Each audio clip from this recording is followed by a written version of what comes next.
Magandang umaga! Kumusta po?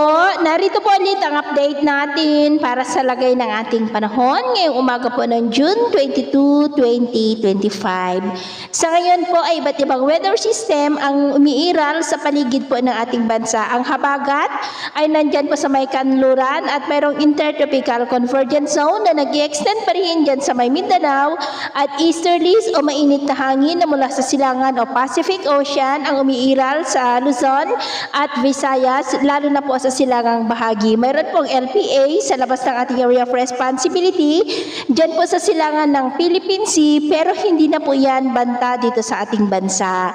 At sa ating long range forecast, wala pa rin pong bagyo na namamataan na tatawid sa ating kalupaan hanggang sa matapos ang buwan na ito, ay posibleng storm free po tayo. Pero hindi pa rin inaalis ang posibilidad na maaari na may isang sama ng panahon na maaari na mabuo sa silangang baybayin ng ating bansa na muling magpapalakas ng habagat na siya naman pong magpapaulan muli dito sa atin sa mga susunod po na araw. At sa lagay ng ating panahon, ngayong madaling araw ay may mga isolated rains na sa may Northern Luzon, Central Luzon, Metro Manila, Calabarzon, Bicol Region, Mimaro, Western Visayas, Central Visayas, Leyte at ilang bahagi lamang po ng Samar, Northern Mindanao at Surigao del Norte. At mamaya ay sisikat po ang araw, lalo na sa malaking bahagi ng Mindanao.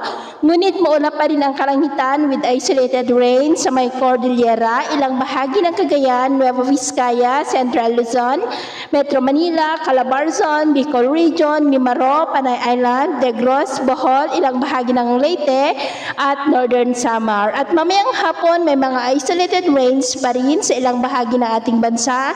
Kaya kung lalabas po tayo sa ating mga tahanan, ugaliin po natin lagi ang magdala ng kahit anong panangga natin sa init ng araw at proteksyon na rin po sa mga biglaang buhos ng ulan. At sa atin naman po mga baybayin, wala naman po tayong nakataas na namang gale warning signals, pero iba yung pag-iingat lamang po kung papalaot tayo para po mas makaiwas sa mga sakunang pangkaragatan. So ito po ng latest update natin sa araw na ito. At ako pa muli si James na nagsasabing sa kahit anong pagsubok po na darating sa ating buhay, huwag na huwag po tayong mawawalan ng pag-asa. Thank you and God bless!